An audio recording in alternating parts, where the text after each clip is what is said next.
Bonjour à toutes et à tous, c'est Nathan, éducateur nature au Conservatoire botanique de Bailleul. On se trouve aujourd'hui au bord du verger conservatoire.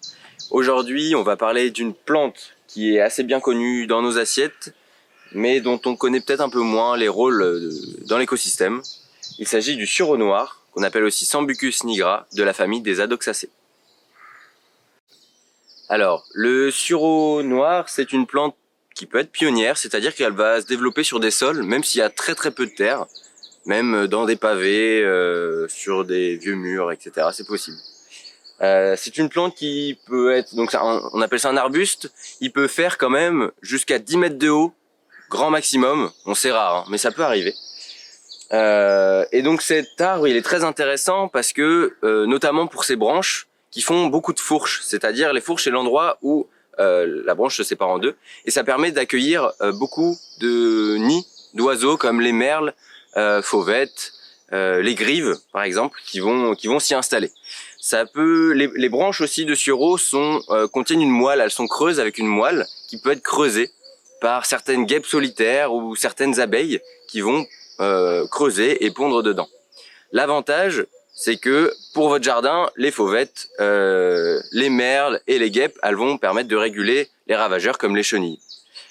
Ensuite, je peux vous parler aussi des feuilles de sureau. Des feuilles de sureau qui permettent d'accueillir certains papillons qui vont pondre dessus. Je pense par exemple à la phalène du sureau et au sphinx du troène, qui ne pond pas uniquement sur le troène, mais aussi sur le sureau, qui sont deux superbes papillons.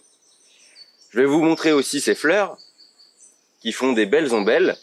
Alors les fleurs font surtout beaucoup de pollen, qui vont intéresser les pollinisateurs, comme je pense aux abeilles, aussi aux cirfes par exemple, etc., etc.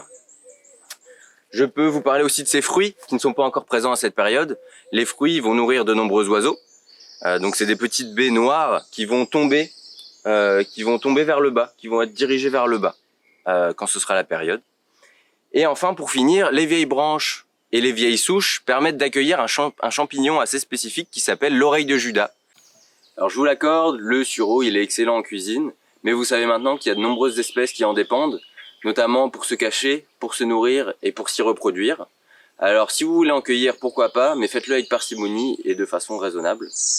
Vous pouvez aussi en profiter autrement qu'avec le goût, je pense à la vue et à l'odorat, puisque ces fleurs sentent vraiment très bon et sont très belles. Et voilà pour cette vidéo. N'hésitez pas si vous avez d'autres sujets à proposer, et à bientôt au Conservatoire de Bailleul.